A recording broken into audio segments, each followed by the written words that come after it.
vamos a meternos de lleno en un caso federal bastante complejo, que nace de algo tal simple como un formulario de inmigración. Es la historia de un piloto, un papel y una supuesta mentira que podría cambiarlo todo. Y aquí está la clave de todo. Imaginen la situación. Un solo formulario, una respuesta que el gobierno dice que es falsa y la posibilidad de pasar hasta 15 años en la cárcel. Así de alto es lo que está en juego aquí. Bueno, empecemos. Todo arranca en Miami, Florida. Es ahí donde una acusación federal pone en marcha esta historia tan particular. Ok, ¿de quién estamos hablando? Se trata de Luis Raúl González Pardo Rodríguez, un ciudadano cubano de 64 años. Los cargos que le imputan son serios. Por un lado, fraude con documentos migratorios y por otro, algo que es crucial, hacer declaraciones falsas a una agencia del gobierno federal. Esos son los dos pilares del caso. Para que nos hagamos una idea de la magnitud de esto, basta con ver este número. 15. 15 años. Esa es la pena máxima que podría enfrentar si lo declaran culpable. Es una cifra que nos dice sin rodeos la seriedad con la que se toman este tipo de acusaciones. Ahora, ¿cómo se llegó a este punto? Bueno, todo gira en torno a una supuesta mentira. Una mentira escrita en una solicitud de residencia. Ese es, digamos, el epicentro de todo el caso. El documento del que hablamos es el formulario I-485. A ver, para los que no lo conocen, este formulario es la llave para solicitar la Green Card, o sea, la residencia permanente, cuando ya se está dentro de Estados Unidos. Es una pieza fundamental en el proceso migratorio. Y aquí es donde la cosa se pone interesante. Por un lado, tenemos lo que se declaró en el formulario, una negativa total a haber tenido entrenamiento o servicio militar, y por el otro, la acusación del gobierno, que no solo sirvió, sino que fue piloto de la Fuerza Aérea Cubana por casi 30 años. O sea, son dos versiones completamente opuestas. Esta línea de tiempo lo pone todo en una perspectiva muy clara. El gobierno alega que hubo una carrera militar de 29 años, que terminó por allá en 2009. Pasan los años y en abril de 2025 se presenta el formulario negando todo eso. Unos pocos meses después, en noviembre, ¡pum!, cae la acusación federal. Esto nos muestra el lapso de tiempo entre los supuestos hechos y la declaración que ahora está en la mira. Entonces, ¿por qué para el gobierno este caso es tan relevante? Su respuesta nos da una pista sobre cómo ven la base de todo el sistema de inmigración. Esta frase del fiscal federal lo resume todo, ¿no? Para el gobierno, la honestidad es la columna vertebral del sistema. ¿Por qué? Porque todo el proceso se basa en que la gente diga la verdad para poder tomar decisiones. Y la frase final, procesaremos enérgicamente a quienes mientan, es un mensaje muy, pero muy claro. Un caso como este obviamente no lo arma una sola oficina. La investigación fue enorme y necesitó que varias agencias federales trabajaran juntas para armar la acusación. Fíjense en todos los que participaron. El FBI llevó la batuta, claro, pero con el apoyo de USCIS, que son los que tienen los papeles, de ICE, que se encarga de la aplicación de la ley, y hasta del Servicio de Seguridad Diplomática del Departamento de Estado. Esto nos da una idea del nivel de recursos y la seriedad que le dedicaron al caso. Bueno, ya con la investigación cerrada y los cargos sobre la mesa, entramos a la siguiente etapa. Vamos a ver qué sigue ahora en el proceso legal y cuáles son los principios que están en el centro de todo esto. El proceso a seguir está bastante definido. Ya pasamos el primer paso, la acusación. Lo que viene ahora es que los fiscales lleven el caso a juicio. Ahí ambas partes presentarán sus pruebas y argumentos y al final se llegará a un veredicto. Es el camino estándar del sistema de justicia. Y aquí hay que hacer una pausa, porque este punto es fundamental. Una acusación no significa que alguien sea culpable. Es solo eso, una acusación formal. El proceso judicial, en realidad, apenas está comenzando. Al final todo esto se reduce a un choque entre dos ideas muy importantes. Por un lado está la necesidad de que el sistema de inmigración se sostenga en la verdad para poder funcionar. Y por el otro está el derecho fundamental de cualquier persona acusada a ser considerada inocente hasta que el gobierno pruebe, sin lugar a dudas, que es culpable. Este caso está justo en medio de esas dos ideas. Y todo esto nos deja con una pregunta final, para pensarla. Más allá de este caso en particular, nos hace preguntarnos ¿dónde se traza la línea? ¿En qué momento una mentira o una omisión en un papel deja de ser un simple error y se convierte en un crimen federal con consecuencias tan graves? Ese es el dilema que la Corte al final tendrá que resolver. Para miles de inmigrantes cubanos en Estados Unidos, la libertad llegó en la forma de un documento, el formulario I-220A. A ver, este papel les permitió salir de los centros de detención, lo cual es enorme. Pero al mismo tiempo los dejó como atrapados en un limbo legal súper complicado. Un espacio rarísimo entre ser libre y tener un futuro seguro. Entonces, la gran pregunta es, ¿cómo es que un papel, que se supone da la libertad, se convierta en la barrera principal para conseguir la residencia? Esa es la paradoja, ¿no? Y es justo lo que vamos a desmenuzar. Muy bien, vamos a meternos de lleno en este tema. Para empezar, es súper importante entender qué es exactamente este formulario, el I-220A. ¿Y por qué? Bueno, ¿por qué causa tanto dolor de cabeza? Básicamente, el I-220A es una orden de las autoridades de inmigración que dice algo como: ok, esta persona puede salir libre, pero va a seguir bajo nuestra supervisión. O sea, es libertad física, claro que sí, pero es una libertad con condiciones, y unas condiciones con consecuencias, gigantescas. Y aquí es donde vemos la contradicción, la gran paradoja. Por un lado, este documento saca a la persona de un centro de detención. ¡Genial! Pero por el otro, y aquí está el meollo del asunto, esa liberación no cuenta como una admisión legal al país. Para el sistema migratorio es como si la persona estuviera físicamente aquí, pero legalmente no ha entrado. Es una pequeña diferencia en papel que en la vida real lo cambia absolutamente todo. Ok, entonces, si el I-220A no es la llave, ¿cuál es la puerta que sí abre el camino?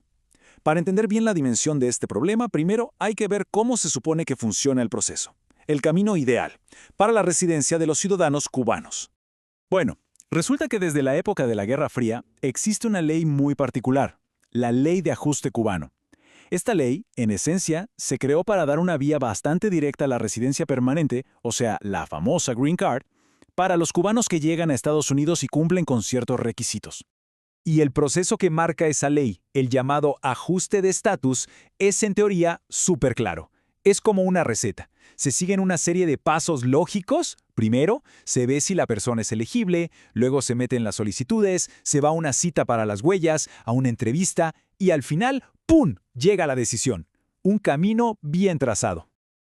Ahora sí, llegamos al punto clave. El momento exacto donde todo este proceso tan ordenado se rompe para la gente que tiene un I-220A. ¿Por qué este documento, en particular, nos sirve como llave para esa puerta? A ver, aquí está el detalle técnico, pero es el más importante de todos. La ley es súper específica con las palabras que usa. Dice que para poder aplicar, una persona tiene que haber sido admitida o haber recibido un parol al entrar a Estados Unidos. No basta con estar aquí físicamente, se necesita ese reconocimiento oficial de entrada legal. Y ojo, esto no es solo una opinión o una interpretación por ahí.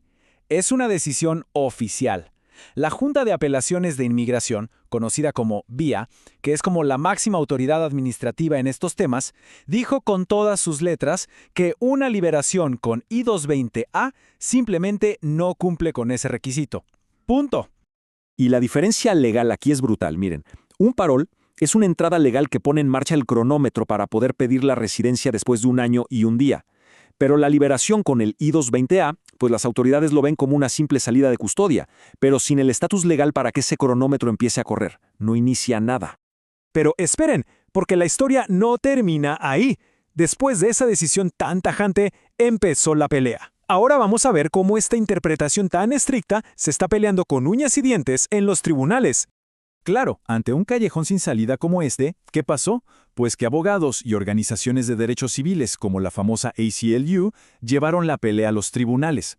Su argumento es bastante sencillo, pero muy poderoso. Oigan, si en la práctica una liberación con I-220A se parece muchísimo a un parol humanitario, ¿por qué la ley no lo trata igual?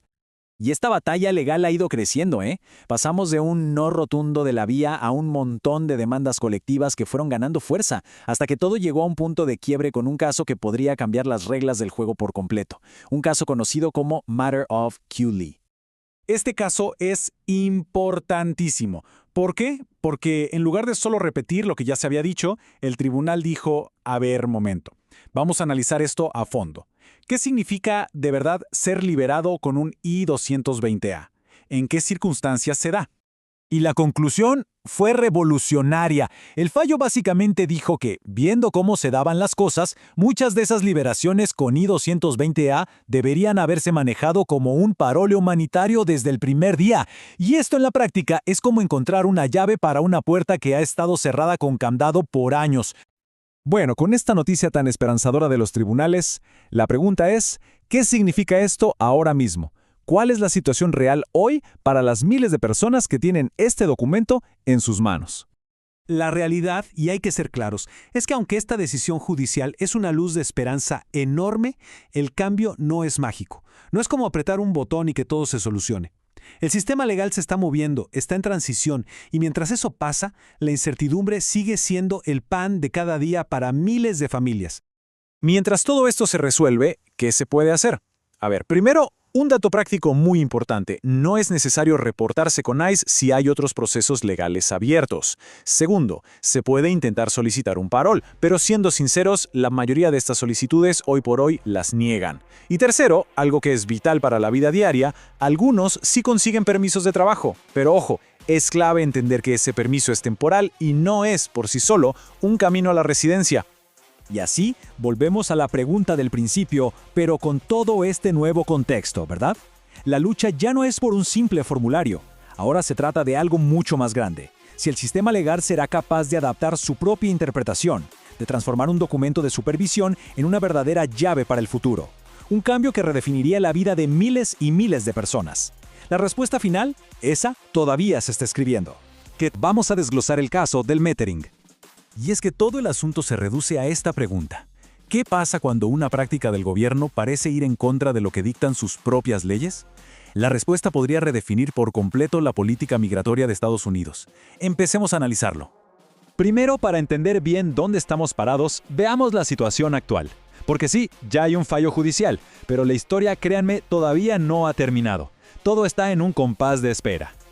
A ver, el Tribunal de Apelaciones del Noveno Circuito fue muy claro. Esta política es ilegal. Punto. Y esa es la ley que rige ahora mismo. Pero, y aquí viene el giro, la Corte Suprema ha aceptado revisar el caso, lo que nos tiene a todos en vilo, esperando esa decisión final.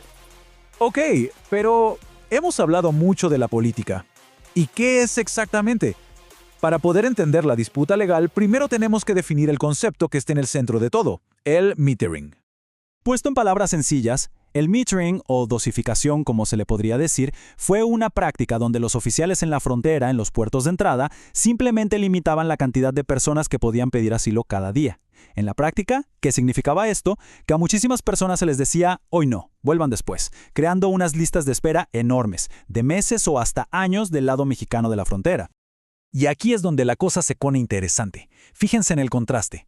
Por un lado, la ley de inmigración de Estados Unidos es bastante clara. Se tiene que inspeccionar y procesar a cualquier persona que llegue a un puerto de entrada a solicitar asilo. Pero por otro lado, el metering hacía justo lo contrario. Impedía ese primer contacto, bloqueaba el acceso incluso antes de que pudieran ser inspeccionados. Es justo en este choque, en esta contradicción, donde nace todo el conflicto legal. Entonces, ¿en qué se basó el tribunal para decir que esto era ilegal? Vamos a meternos en los argumentos clave de su fallo, en su lógica. El tribunal fue, la verdad, muy contundente. Primero dijo que procesar las solicitudes de asilo no es opcional, es una obligación que la ley impone. Segundo, y esto es crucial, determinó que el simple hecho de pararse frente a un oficial en la línea fronteriza ya cuenta legalmente como haber llegado a Estados Unidos. Por lo tanto, rechazarlos en ese punto es ilegal. Y finalmente, desmontó el argumento de que era solo una forma de administrar el flujo de gente, diciendo que no, que esto violaba directamente la ley. Esta frase de verdad resume a la perfección el corazón de la decisión.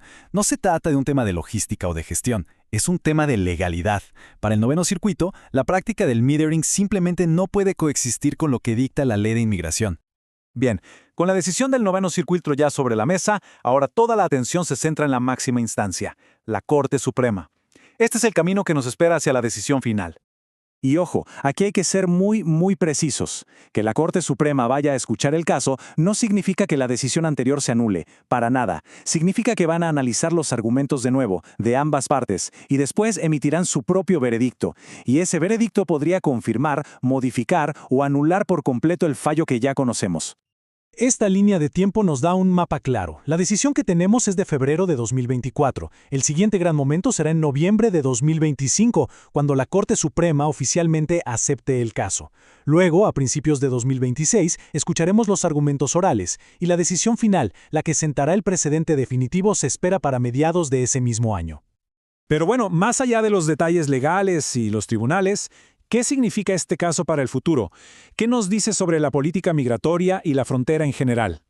Al final, el punto crucial es que este caso va más allá de una sola política. Lo que realmente pone sobre la mesa es un debate de fondo, el pulso entre el control administrativo de una frontera y las obligaciones legales y de derechos humanos con las personas que llegan a ella. La pregunta es, ¿dónde se traza esa línea? Y así nos quedamos con esta pregunta flotando en el aire. La decisión de la Corte Suprema no solo va a decidir el futuro del metering. Podría establecer un precedente que dure décadas sobre hasta dónde llega el poder del gobierno en la frontera. ¿Veremos un fallo que reafirme las protecciones para quienes buscan asilo o uno que le dé más flexibilidad administrativa al Poder Ejecutivo? La frontera y con ella miles de personas esperan la respuesta. Hay noticias que de repente explotan en Internet y parecen salir como de la nada. Hoy vamos a meternos de lleno a seguir el viaje de una de esas historias. Un titular sobre el Servicio de Inmigración y Control de Aduanas, el famoso ICE, que dio muchísimo de qué hablar. A ver, imagínense toparse con este titular. Así apareció en medios como El Minnesota de hoy, un 15 de noviembre de 2025. La verdad es que es una afirmación fuerte, muy directa y para muchos bastante alarmante. Al toque surgen las preguntas, ¿no? ¿Qué significa esto? ¿Por qué ahora? Y sobre todo... Bueno, esa es la pregunta del millón. ¿Acaso fue el Minnesota de hoy el que dio la primicia? ¿O esto es solo la punta de un iceberg mucho más grande? Para entender bien toda la película, pues nos toca hacerla de detectives de la información. Ok, vamos a eso. A rastrear la ruta de la información. Vamos a seguirle la pista a esta noticia paso a pasito, desde esa publicación en un medio local hasta su verdadero punto de partida. Es un ejercicio clave, la verdad, para entender cómo nos llega lo que leemos todos los días. Miren, lo más interesante aquí es el orden de las cosas. El artículo local que quizás muchos vieron fue en realidad uno de los últimos pasos en toda esta cadena. Todo empezó una semana antes, de forma bastante discreta, y lo que de verdad desató todo fue un comunicado oficial del gobierno, el 14 de noviembre. Y aquí está el punto de partida de todo. No se trató de una investigación periodística, ni de una filtración, nada de eso. La historia nació tal cual de un comunicado de prensa de ICE y el Departamento de Seguridad Nacional. Fue la Agencia Internacional de Noticias EFE, desde Los Ángeles, la que lo tomó y lo empezó a mover por todos lados. Y esto demuestra qué tan rápido se regó la voz. Vean la tabla. Medios de Honduras, Perú, México, Nicaragua, casi todos al mismo tiempo. Tomaron la nota de F. Pero ojo con los matices. Cada uno le dio su propio giro. Unos hablaron más de la colaboración policial, otros del riesgo de arrestos, otros del bienestar de los chicos. Es la misma noticia, pero contadas desde ángulos muy distintos. Bueno, ya que sabemos de dónde salió, vamos al grano. ¿De qué se trata exactamente esta iniciativa? O sea, ¿qué es lo que decía ese comunicado original del gobierno? Ok, el nombre oficial es un poco largo. Iniciativa de Verificación de Seguridad para Menores No Acompañados, o UAC por sus siglas en inglés. Dicho de forma sencilla, su función es verificar las condiciones en las que viven los menores que llegaron solos al país y que fueron colocados con patrocinadores, que usualmente son familiares. A ver, vamos a desglosarlo. El cuándo, a mediados de noviembre. El dónde, arrancó en Florida. El por qué, según la versión oficial, es la protección de los menores contra el abuso. Y el cómo, bueno, aquí es donde la cosa se pone más delicada. Son visitas de agentes de ICE, a veces acompañados de policías locales que colaboran gracias al programa 287G, un acuerdo que les da facultades en temas de inmigración. Y ese cómo, esa forma de hacer las cosas, nos lleva directo al corazón de este análisis, porque a partir de los mismos hechos se construyeron dos relatos, dos narrativas muy diferentes, casi opuestas, sobre cuál era la verdadera intención de todo esto. Aquí se ve perfecto. Por un lado, la narrativa de la protección, que se enfoca en el objetivo que dio el gobierno, asegurarse de que los niños estén bien, que estén a salvo. Y por otro, la narrativa de la criminalización, que expresa el miedo de que estas visitas sean en realidad un pretexto para arrestar a los patrocinadores, generando muchísima desconfianza. El punto clave de la crítica es este. La preocupación principal no es la visita en sí, sino lo que podría pasar durante esa visita. El temor es que, con la excusa de proteger al niño, se termine penalizando a la familia que lo acogió aunque no hayan cometido ningún delito más allá de su estatus migratorio. Bien, ya recorrimos todo el camino. Pasamos del titular a la fuente y luego a las distintas interpretaciones. Entonces, más allá de esta noticia, ¿cuál es la gran lección aquí? El proceso que seguimos es bastante simple pero muy poderoso. Vimos un titular, no nos quedamos solo con eso. Buscamos de dónde venía, encontramos el comunicado oficial y al final analizamos cómo diferentes medios interpretaron y presentaron esa misma información. Y esta es la conclusión.